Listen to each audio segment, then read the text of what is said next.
Naftos kaina per pastaruosius mėnesius sumažėjo 40% ir vis dar mažėja. Tačiau mūsų degalinių švieslentėje degantys skaičiai pakito vos 10%. Kokios priežastys? Ar tai rinkos dėsniai, ar naftininkų gudrybės? Rinkitės atšvaitas arba bauda. Kaip manote, ką rinkosi mūsų pašnekovai sutikti tamsoje? Reportažų ciklas elektromobiliai. Pakalbėkime apie jų eksploataciją. Kaip prieš kelionę sušildyti automobilį ir kelionės pradžioje nesušalti vairuotojui. Sveiki, su jumis laida Ne vienas kelyje. Šiandien pakalbėsime apie kuro kainas. Tikriausiai girdėjote, kad per metus pasaulinė naftos kuro kaina sumažėjo 40%. Tuo tarpu degalinėse švieslentėje esantys skaičiai sumažėjo vos 10–12%. Šiandien pabandysime išsiaiškinti, kodėl.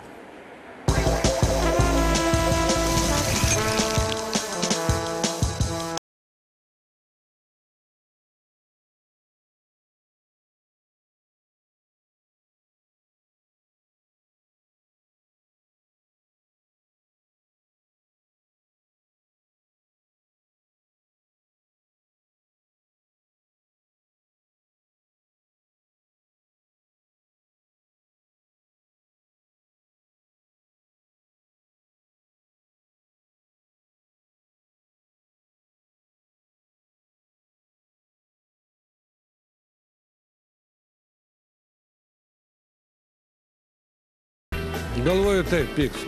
Tikriausiai kiekvienas mes žinome ir mąstome, kad nafta vis tiek priklausoma yra ne nuo Lietuvos. Pačioje Lietuvoje tikriausiai niekas nesako dėl kainos kaip reguliuoti. Vis dėlto reguliuoja kiti kažkas tai. Čia jau priklauso nuo degalinių, man atrodo, daugiau čia nuo nieko nepriklauso. Aš skaitau taip, nuo mažmenininkų. Čia standartiškai matyt, gal nusiperkat kuro už brangesnę kainą. Bando jį išsiparduoti, arba tiesiog lauksim geresnių dar laikų, kai dar atpigs. Tai manote, dar toliau pigs? Tikimės. O tai kiek degalai dabar turėtų kainuoti? Jeigu taip, tai aš skaitau, kokio, pavyzdžiui, dizelis va šitas turėtų kokį 3,50 būti. Aš taip mano tokia nuomonė. Jau gerai tokia kaina, ar norėtųsi dar?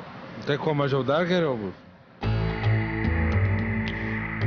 Degalai, priešingai nei nafta, dvigubai niekada neatpigs dėl tam tikrų objektyvių priežasčių. Jas paaiškina finansų analitikas. Iš tikrųjų, tam yra objektyvūs veiksniai ir galima išskirti 3 faktorius. Pirmas faktorius tai būtų valiuta, nes naftos kaina yra kotiruojama doleriais, o mes žiūrime į kainas eurais ir aišku, kad nuo metų pradžios euras dolerio atžvilgiu atpigo daugiau nei 10%. Tai naftos kaina eurais įpinga ne tiek smarkiai. Antras faktorius yra akcizas. Tai yra, akcizas sudaro daugiau nei 40% visų degalų kainų. Tai yra, mes akcizo sumoka degalinės litą 50 prieš PVM ir dar tas akcizas apmokestinamas PVM-u. Tai akcizo dalis kuro kaina yra 1 litas 80 centų. Ir paskutinis veiksnys yra, kad yra kiti kaštai, kurie įtakoja degalų kainas. Tai būtent naftos perdirbėjų maržos, transportavimo kaštai, ir aišku, mažmenininkų taip pat maržos. Ir šitie faktoriai, matome, kad naftos kaina galbūt sudaro mažiau nei kažkur apie 40% viso kuro kaino ir naftos pigimas tiek daug neįtakoja kuro kainos. Taigi pagrindiniai faktoriai lemiantys kuro kainą degalinėse yra pasaulinės naftos kainos mažėjimas apie 40% per pastaruosius metus, tačiau ir euro nuvertėjimas dolerio atžvilgiu apie 10% per metus. Kitos sudedamosios – akcizo ir PVM dalis kuro kainoje, kuris sudaro apie 1 litą ir 80 centų, gamybos, transportavimo ir saugojimo kaštai per pastaruosius metus neturėjo daug keistis, nebent tiek, kiek keitėsi infliacija. Sudėjus visus skaičiukus, kuriuos bet kas gali rasti internete ir žinant pasaulinės naftos kainos mažėjimo kreivę, galima net nežinant mažmenininkų ir didmenininkų maržų suskaičiuoti, kad tokios kainos, kokios yra dabar, degalinėse turėjo jau būti spalio pabaigoje. Ir netgi įvertinus mažmenininkų deklaruojamą uždelsimą dėl anksčiau, kaip jie teigia, dar gerokai didesnę kainą įsigytų didelių kuro kiekių. Čia šiokia tendencija gal šiokia tokia yra. Ji gal yra ne tokie stipri, bet iš tikrųjų gal mažmeniniai tinklai, jie yra labiau linkę greičiau pakelti kainas, negu kad jie sumažinti. Tačiau vis dėlto nemanau, kad čia yra kažkoks, tikrai nėra jų tarpusavio susitarimo.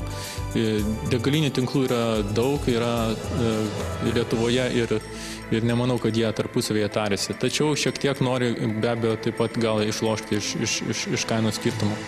Ir dabar dar galime išgirsti tą patį pasiteisinimą, kad reikia parduoti seniau didesnę kainą nusipirktus didelius kiekius kuro.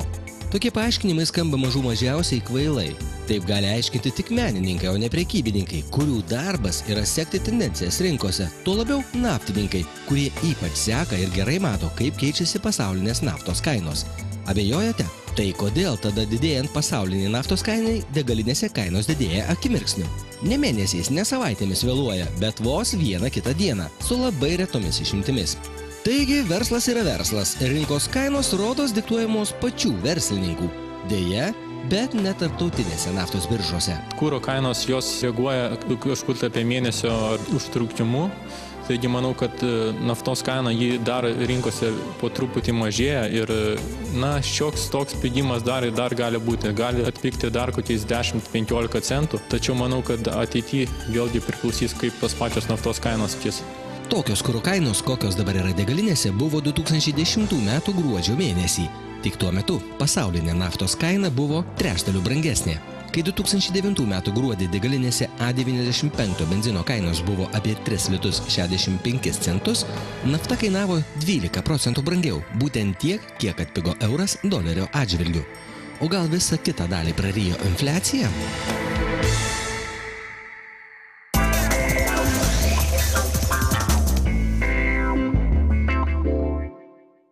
Na, dabar reportažas skirtas mažiausiai apsaugotai eismo dalyvių grupiai. Mes su kelininkais ir kelių patruliais domėjomės, ar pėstieji atlieka savo pareigas.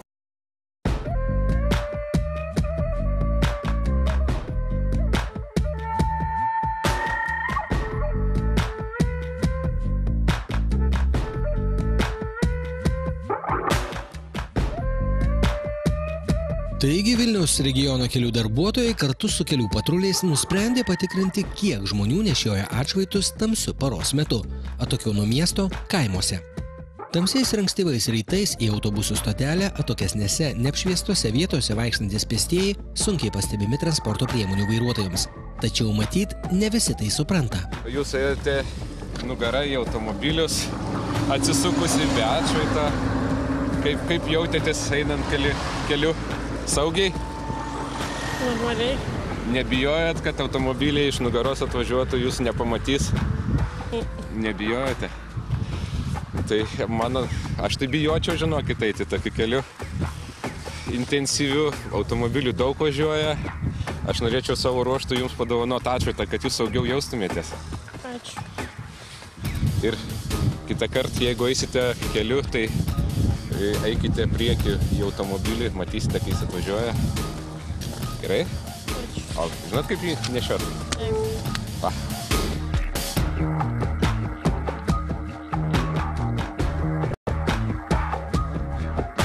Be atšvaitų, be nieko. Į mokyklą? Į mokyklą? Ar saugiai jautiesi? Ne. Tai kodėl taip darai? Tiesiog labai skubu ir išbėgu ir pamirštu tą atšvaitą. Pats neturi atšvaitą, broliukas turi, taip, pasirūpinęs šaunuolis, duok 5. A turi tokį dar gražų atšvaitą? Neturi tokį kamoliuką. Prisiseksi? Nešiosi? Nu, o pačiam ar saugu eiti? Nu, nelabai. Be atšvaito. Matau, čia daugelis vis tiek, čia tavo galbūt ir ar pažįstami, ar bendramoksliai tai turi. Noriu ir pačiam padovanoti. Ar žinai, ant kurios rankos reiktų nešiot? Dešinės. Ant dešinės rankos, teisingai. Galima uždėsiu. Tiesiog neapsižiūrėjimas, bet čia mes turbūt daug tokių klaidų darom. Ir tai nėra gerai, bet aš manau, Lietuvoje, kas aplamai yra gerai, kad yra daug aplamai tos geros reklamos, kad ta problema yra svarbi. Man atrodo, kad ypač tokios akcijos yra sveikintinos. Neturit? Neturite atšvaito? Labai liūdna iš tikrųjų. Kaip tai šviesu?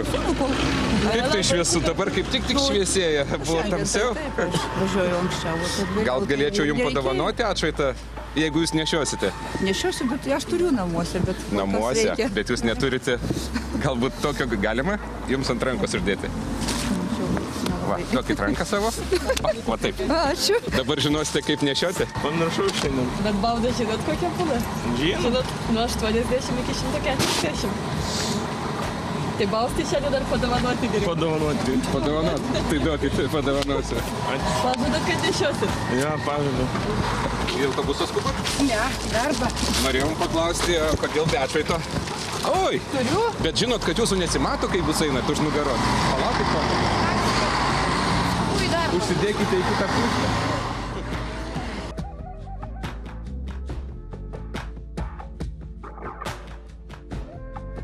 Labas rytas. Kur skubate taip anksti? Į autobusą. Į autobusą? Taip. O sakykite, ar saugiai jaučiatės kelyje? Nu, nelabai turbūt tada. Gal. Ir baudos yra už atšvaito nenešiojimą ir svarbiausia saugumas. Kodėl dabar būtent atšvaitas yra, bet jis kuprinį kažkur įdėtas, neužsaktas, o pats eini tai per vidurį kelio? Nežinau, žinokit, tikrai. Gal nenorėjau tiesiog užsidėti. O čia kas tiesiog nemadinga, negražu, prie striukės netinka? Dėl to, tikrai ne. Tikrai ne dėl to. Nuo kai kuriems atrodyti kietai yra svarbiau nei būti saugiam. Geriau sumokėt baudą? Nu jo. O kas geriau, gulėti ligoniniai sulaužytam ar vis dėlto atšvaitą užsidėti? Nu tai negulės, žiūrint kaip vaikštai. Nu, čia jums taip atrodo, jeigu girtas už vairo. Galvojate, apvažiuos visada? Pamatys, spės pastebėti? Bet dažniausiai pastebi tik tada, kai numuša ir išlipa iš mašinos ir mato, kad žmogų partininkai. Deja, kitaip būna realybėj. Nu tai kaip po baudelį ar po atšvaitą? Po atšvaitą.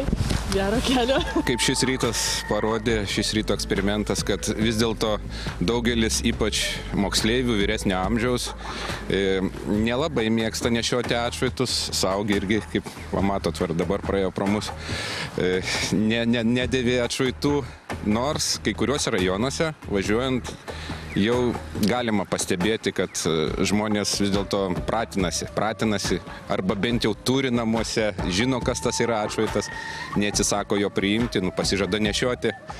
Tai manau, kad ateityje situacija tikrai pagerės keliuose.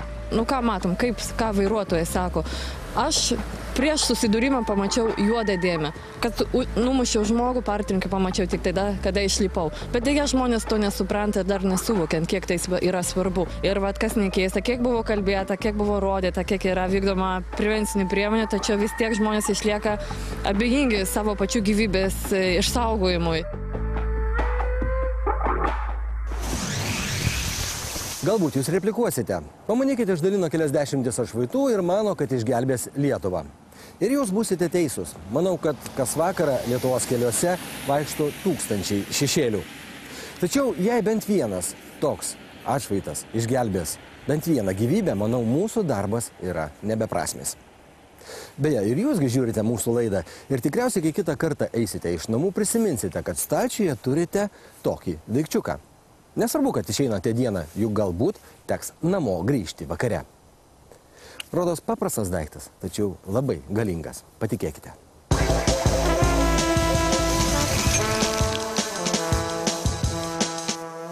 Na, o dabar tęsime reportažų ciklą apie elektromobilius. Ir šiandien pakalbėsime apie jų eksploataciją ir kaštus.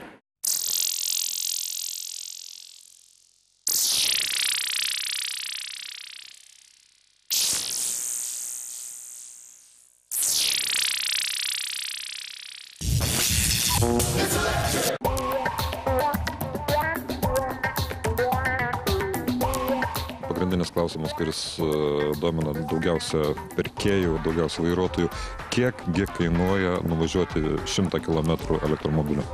Pilnai pakrauti akumuliatorių reikia 24 kWh. 24 kWh naudojant paprastą tarifą, kuris neturi nei dieninio, nei naktinio, kainuoja apie 11 litų. Jeigu pas jūs yra naktinis tarifas, tai 24 kWh pilna akumuliatoriaus įkrova kainuos jums apie 7-8 litus.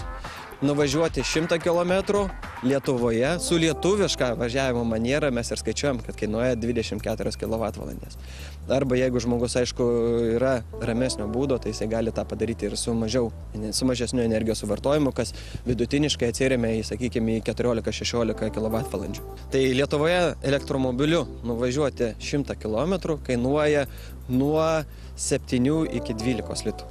O kadangi greito įkrovimo stotelėje Vilniuje jūs pasikrauti galite nemokamai, reiškia, jūs 100 km važiuojate už ačiū. Jeigu Nissan Leaf perka žmonės tiesiog entuziastai, kurie nori važiuoti švariai, ekologiškai, tai komercinis elektromobilis turbūt perkamas siekiant sutaupyti.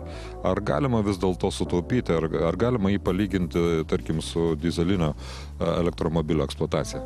Žinoma, pirmiausia, jūs sutaupote kurui. Jeigu jūs važiuotumėte su dizeliniu krovininiu automobiliu, automatiškai vėl gautųsi 2-3 kartus ar net 4 kartus brangiau. Jeigu žiūrėtume iš aptarnavimo pusės, elektromobilis yra tikrai paprastas automobilis, neskaitant tos visos programinės ir elektrinės įrangos. Tai yra, jame nelabai yra kam gesti. Nėra alyvos, nėra filtrų, nėra kažkokių sudėtingų variklio dalių, kurias reikėtų prižiūrėti ir jaudintis, kad keist. Nėra jokių diržų, kuriuos reikėtų keisti.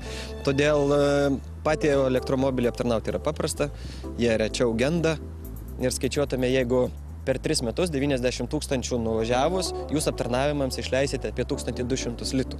Jeigu paimtume dizelinių varomą NV200, tai jam aptarnauti prie 90 000 jūs išleisite apie 4500 litų. Tai beveik 3500 litų yra pigiau negu vidaus degimo variklių varoma transporto priemonė.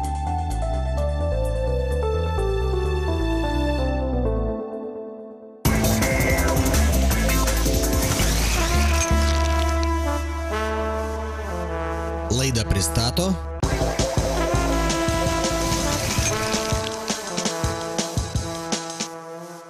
Praėjusioje laidoje pasakojame, kaip neužvedus automobilį sušildyti jo variklį, kad net ir šalčiausią rytą galėtumėte jį lengvai užvesti.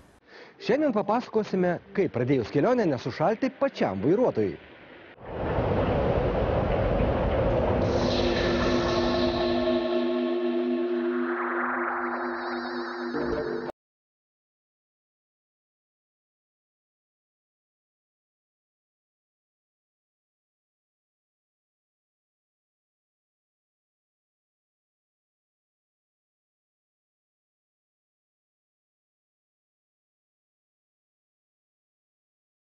Kurie kenčia nuo šalčio, pats baisiausias dalykas yra rytinis sušalusio automobilio užvedimas, langų gremžimas ir važiavimas šaltame salone.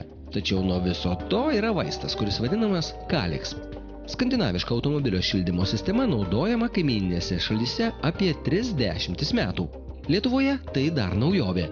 Ši kelius šimtus litų kainuojanti paprasta įranga yra sudaryta iš variklio pašildymo sistemos ir salono orapūtės. Galima pasirinkti ir vieną iš šių šildytuvų. Įsijungus tik orapūtę, rytą jūsų lauks šiltas salonas. Apšalę langai ne tik tai atima iš mūsų brangias rytinės minutės, tačiau atsisėdę į apšalusį automobilį, mes sėdime susikaustę, mūsų judesiai yra kampuoti, netolygus, taip pat rasoja langai, salonas yra drėgnas ir tai turi įtakos ne tik tai mūsų komfortui, bet ir mūsų važiavimo saugumui. Šios rūpesčius galime išspręsti labai paprasta skandinaviška priemonė – elektrinė orapūtė, kurią galima sumontuoti į automobilio saloną. Ši orapūtė per porą valandų puikiai atšildo automobilio langus. Ir ne tik atšildo, bet ir išgarina nemažai drėgmės, taip pat sušildo patį saloną. Tad galime nesivilkti storų kailinių, o vilktis paprastą, netgi rudeninę striukę ir sėsti į šiltą automobilį. Elektrinė orapūtė yra labai lengvai montuojama. Praktiškai nereikalingas joks įsikišimas į automobilio elektrinę sistemą, kadangi visi orapūtės laidai yra įjungiami greitų jungčių pagalba. Pati orapūtė dažniausiai montuojama po automobilio salono daiktadėžę arba ties centrinę konsolę. Šildymo sistema išties yra valdoma labai paprastai. Pats paprasčiausias būdas tai yra elektrinis taimeris.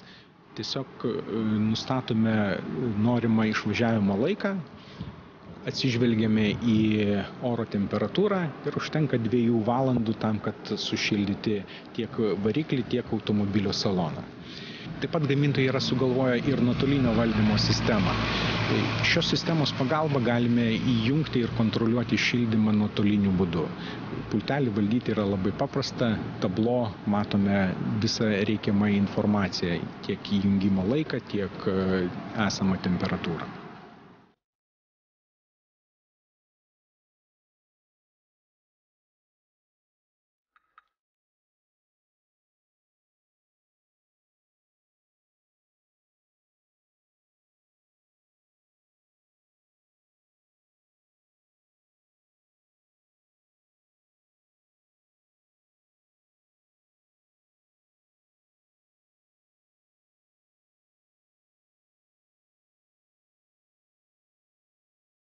Taigi, laida baigėsi šiandien tiek. Nesušalkite, neskubėkite ir nepamirškite atšvaito. Gero kelio, sudie.